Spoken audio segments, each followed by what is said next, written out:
Hey everyone, Maruti Suzuki is one of the largest car manufacturers in India. And the most important factor about this company is that it has been manufacturing and selling affordable cars to people in India for 4 decades now. And in these 4 decades, they have rolled out some of the most selling cars in the Indian market and went on to become a household name. Although they have been ruling the market for decades, the question is, will Maruti Suzuki be able to maintain its legacy in the market? Will they be able to cope up with its rising competitors?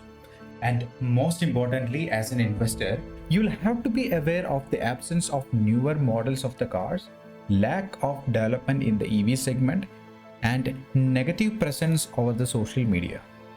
Also, we will try to decode some of the mistakes Maruti Suzuki is committing, which might turn it to the next Nokia who had similar glorious past. Well, this is the story that dates back to 1981 when Maruti Udyog Limited started with the motto of developing people's car. During this time, Maruti rolled out first car which was Maruti 800 and the keys to this special little car was handed over to Harpal Singh by the then Prime Minister Indira Gandhi. In just 2 years after started making cars, Maruti Udyog Limited has doubled its volume, making about 40,000 to 1 lakh passenger cars a year. By the year 1997, 8 out of every 10 vehicles sold in India were of Marutis. Therefore, the company became so popular that when someone wins a lottery, they were given a Maruti car as the prize along with the cash, and by 21st century, Maruti became a household name. Later, the company went on to become more famous as soon as it featured in movies ranging from Bollywood to local movies. And the impact was so high that kids around that era had a fear of getting kidnapped in an Omni car due to how it was portrayed in movies. As a result of this, the iconic Maruti 800 became one of the first cars of many Indian celebrities. Legends like Sachin Tendulkar and Shah Rukh Khan owned this car, and thanks to this, the goodwill of the company skyrocketed and people considered its cars as a status symbol. On top of that, by catering to huge demand for hatchbacks in the Indian market, Maruti Suzuki went on to launch its Swift model on 25th May 2005. And by the time of 2020, the market share of the company touched 50.5%, and by September of 2021, Swift model alone has achieved 2.5 million in sales. This took the company only 16 years to achieve these monumental figures. And the best part about this is that Maruti Suzuki knew exactly how to cater to its customers with cars having good mileage, extensive service centers, cheaper spare parts, and obviously herd behavior as well as word of mouth that contributed to the reason for Maruti's success. For Maruti Suzuki, last 39 years have been a great time. But unfortunately, something has changed recently. In spite of having more than 50% market share, within just 1 year, it declined to a low of 33.9% by September 2021. Now, you may ask me, is it because of the semiconductor shortage or are there any other reason to this? Well, other than the semiconductor shortage, there are many reasons to it. That is, for the first time in almost 40 years, Maruti is feeling the heat of a real competition, and it's going to get tougher. During the time between 2005 and 2018, Maruti was specialized in more than 7 out of 10 passenger vehicles sold.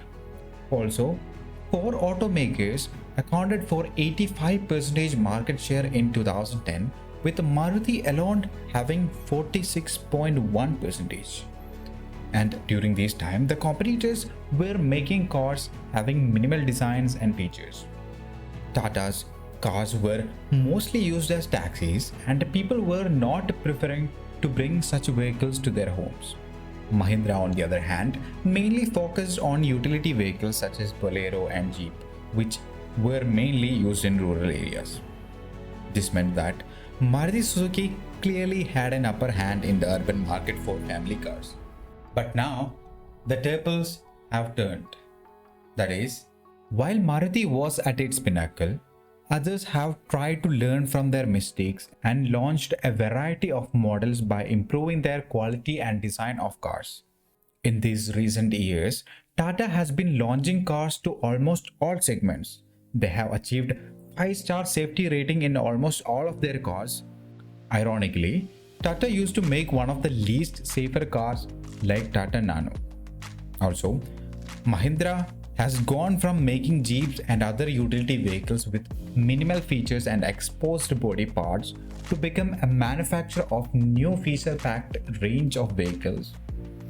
Also, they gained urban market share using their new Thar and XUV variants.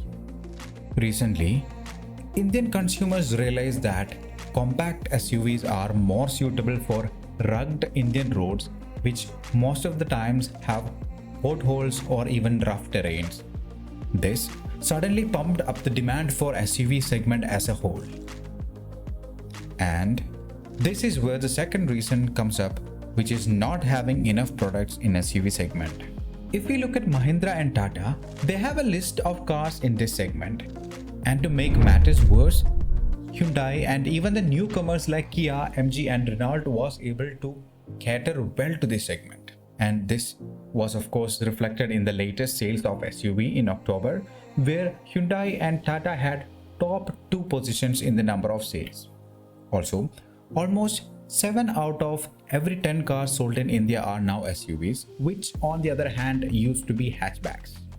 Meanwhile, Maruti, whose specialty was in the segment of compact hatchback cars, had literally very few cars in this category.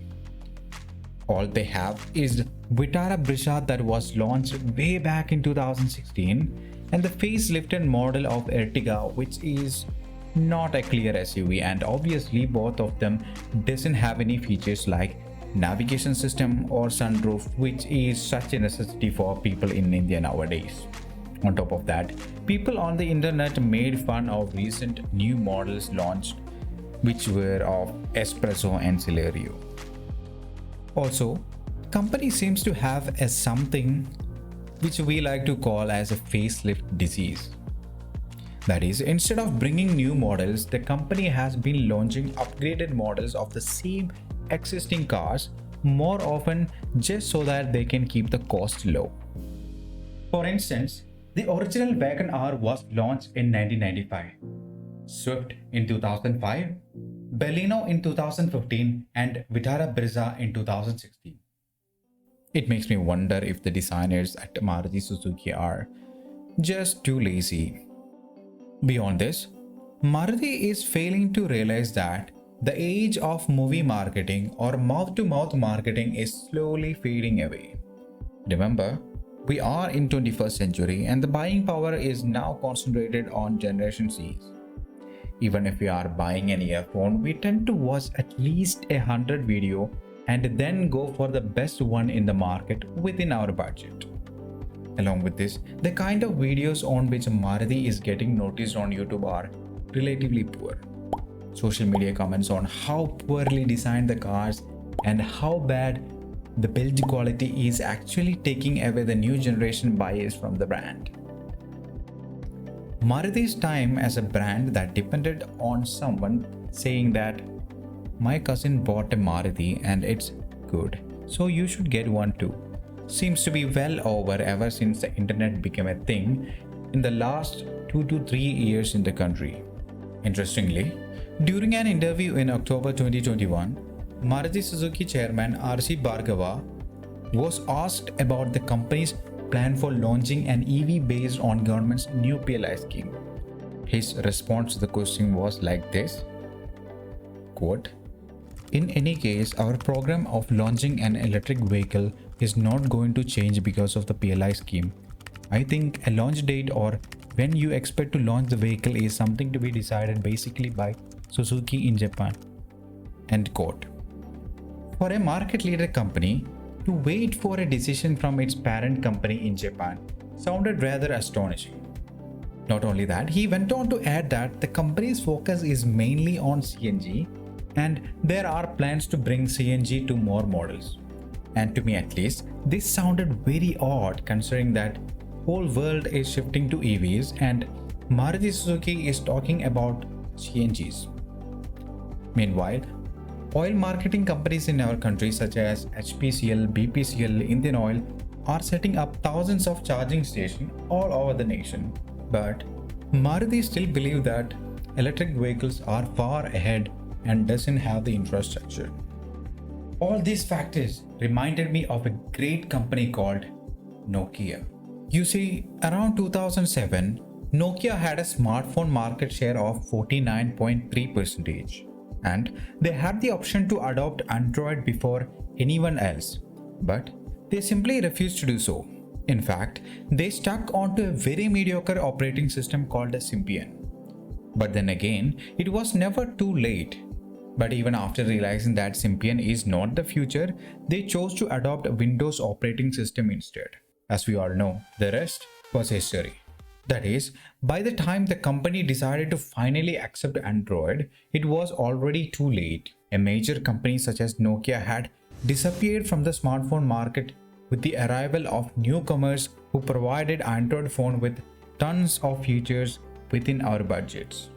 In the current scenario, when the whole world is moving towards electric vehicles, Maruti Suzuki is refusing to accept the change.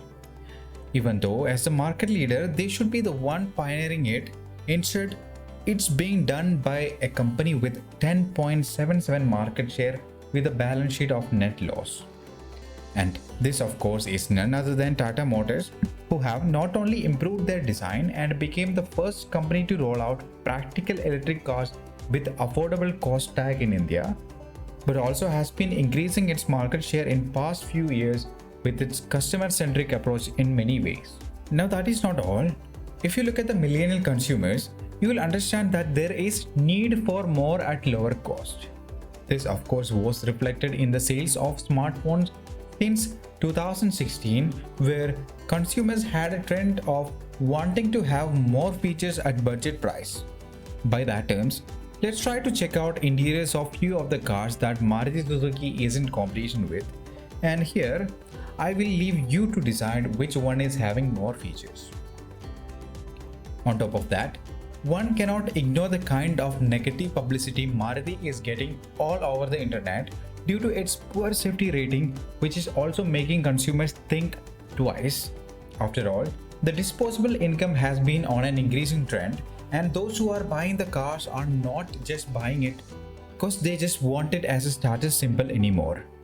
Also, when you care less for your most important customer in the name of cost cutting like this, for example, things doesn't look good for the company.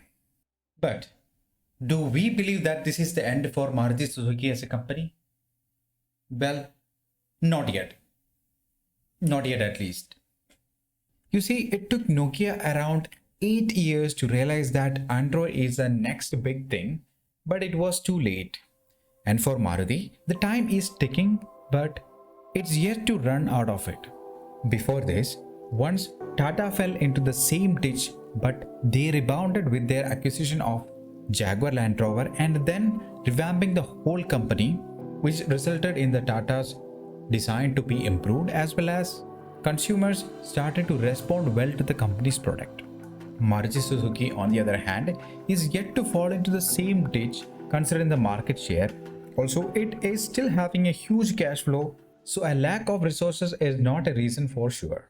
Moving on to the lessons from this video, as an investor, we would like to see a change in the thought process from the management to achieve success in the SUV market, which they are struggling. And in order to survive in the EV market, they will have to create an environment for EVs by setting up their own ecosystem, just like Tata is doing, which of course was actually a method used by Tesla in USA. Also, I think it's time that they think about newer models and improve on their safety parameters, as well as build a strong presence in the social media. When Maruti started off, it took down Hindustan Motors, which was rocking the Indian roads with its ambassador cars. A gentle reminder that history tend to repeat itself. That being said, we hope you enjoyed this video. If you did, please leave a like so that it will motivate us to bring better contents for you. Also, what are your thoughts on Maruti Suzuki? Please let us know in the comments section. Thank you. Have a nice day.